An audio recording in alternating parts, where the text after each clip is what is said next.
Hello friends.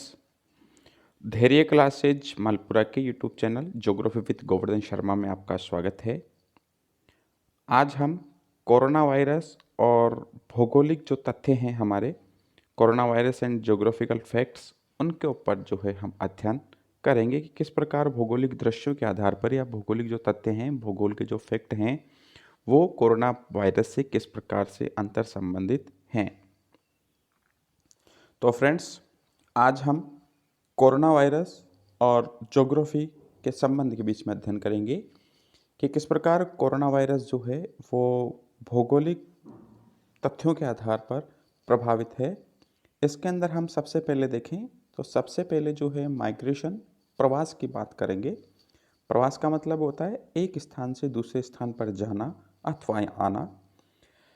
इस आधार पर हम देखें तो विश्व में सबसे पहले जो कोरोना वायरस का केस देखा गया वो चीन के वुहान शहर में देखा गया और यहाँ से होने वाला जो प्रवास है विश्व के अन्य महाद्वीपों में, एशिया से जैसे यूरोप में, एशिया से या चीन से उत्तरी अमेरिका में, दक्षिणी अमेरिका में, अफ्रीका में और उसी प्रकार जो है ऑस्ट्रेलिया की ओर होने वाला प्रवास वहीं एशिया के अन्य देशों में, साथ ही विश्व के अन्य देशों से आने वाला एशिया की ओर प्रवास मुख्य रूप से भारत या अन्य देशों की ओर।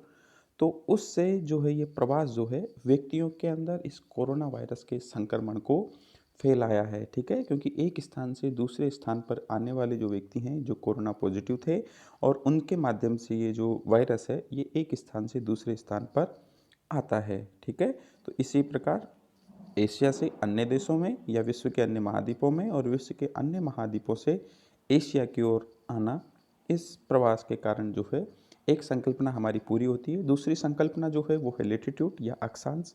हम विश्व के परिदृश्य में देखें तो संपूर्ण विश्व को जो है लगभग दो भागों में बांटती है भूमध्य रेखा, जिसे हम 0 डिग्री अक्षांश रेखा भी कहते हैं। इस 0 डिग्री अक्षांश रेखा के उत्तर की ओर 35 डिग्री उत्तरी अक्षांश से लेके 45 डिग्री उत्तरी अक्षांश, जो एक प्रकार से शीतोष्ण या उपोष्ण कटिबंध का भाग है, इसके अंदर जो है विश्व में सर्वाधिक कोरोना पॉजिटिव राष्ट्र आ रहे हैं, जिसके अंदर जैसे चीन है, ईरान है, इराक वगैरह है। ये ब्रिटेन के जो अन्य देश हैं, ये दो देश हैं वो इसके अंदर सम्मिलित हो रहे हैं। वैसे हम सबसे पहले अगर बात करें तो यहाँ पे 45 डिग्री उत्तरी अक्षांश जो है यहाँ पे सर्वाधिक प्रभाव रहा है कोरोना वायरस का।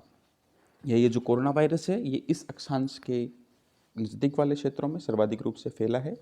विश्व में सर्वाधिक जनसंख्या वाला जो देश है वो चीन है और चीन की जो मोस्ट ऑफ पॉपुलेशन है वो कोविड पॉजिटिव पाई गई और उसकी जो भौगोलिक स्थिति है वो 35 डिग्री से 45 डिग्री उत्तरी अक्षांश के मध्य है। इन्हीं क्षेत्रों के अंदर जो है, इसके बाद दूसरा जो है वो है न्यूयॉर्क, जो 40 डिग्री उत्तरी अक्षांश के मध्य है और उत्तरी अमेरिका का ये राष्ट्र जो है ये भी इसके प्रभाव में ज़्यादा रहा। यहाँ भी अन्य अमेरिका के अन्य देशों की अपेक्षा यहाँ पे पॉजिटिव लोग ज़्यादा मिले।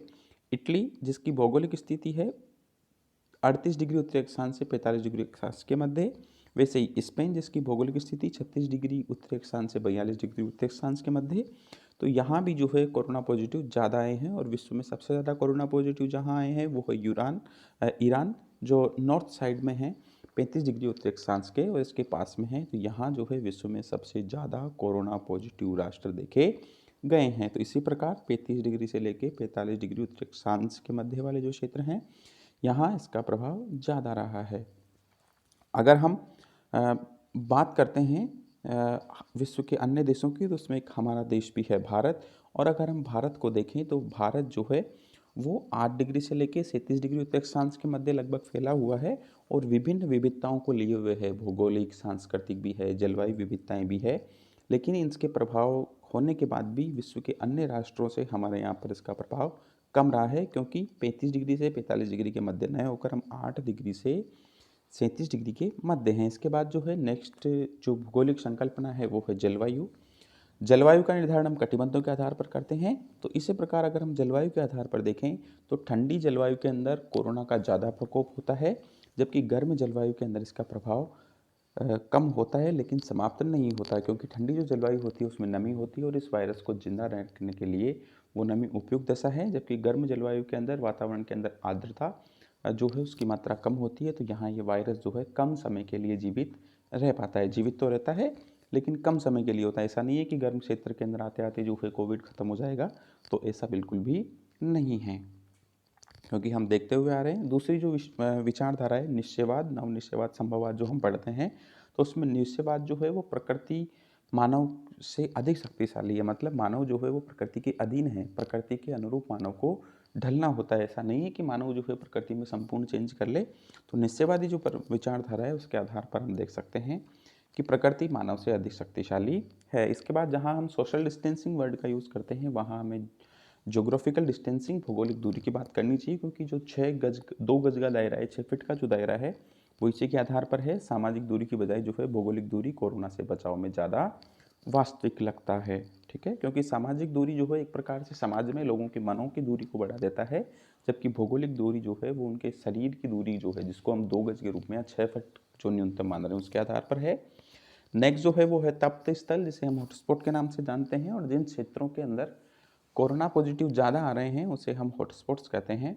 तो उन हॉटस्पॉट की अगर हम बात करें तो हॉटस्पॉट जो है तप्त स्थल की पहचान करके जियो फेंसिंग करके वायरस को रोकने की प्रयास किया जा रहा है। जिस प्रकार कहीं भी अगर कोविड पॉजिटिव आता है किसी भी देश में, जिस प्रकार हमने लॉकडाउन देखा, तो उस क्षेत्र विशेष को जो है बंद कर दिया जाए पूर्ण रूप से, कि ना वहाँ से कोई बाहर जा सकेगा और ना कोई बाहर का व्यक्ति जो है क्वारंटाइन के समय वहाँ पे आ सकेगा। तो ये हॉटस्पॉट जो है इसकी भी हम पहचान करते हैं कि कहाँ से ज़्यादा केस आ रहे हैं, और उसे एक प्रकार से जियो फेंसिंग भौगोलिक उसकी बंद कर देते हैं उसको।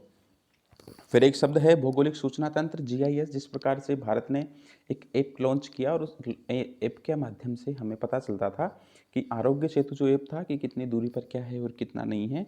तो मैप मेकिंग ऐप जो है बहुत मददगार साबित हो रही है, इसी आधार पर जो है काम कर रही है, जीआईएस के आधार पर। ठीक है, तो एक प्रकार से भौगोलिक सूचना तंत्र है, जिससे हमें पता हो जाता है कि कौन से क्षेत्र में हॉटस्पॉट है, कहाँ पे नहीं है, और कितनी कितनी दूरी के अंदर जो है कोविड पॉजिटिव है। यहाँ से हमारे पास मैसेज भी आ जाता है। तो आरोग्य सेतु जो ऐप है वो भी इसी भौगोलिक सूचना तंत्र के आधार पर ही कार्य कर रहा है। तो फ्रेंड्स, ये कुछ भूगोल के ऐसे फैक्ट्स थे जो कोरोना से सीधे सीधे रूप से इसको प्रभावित करते हैं, या इन क्षेत्रों के अंदर जो है इनका प्रभाव देखा गया है।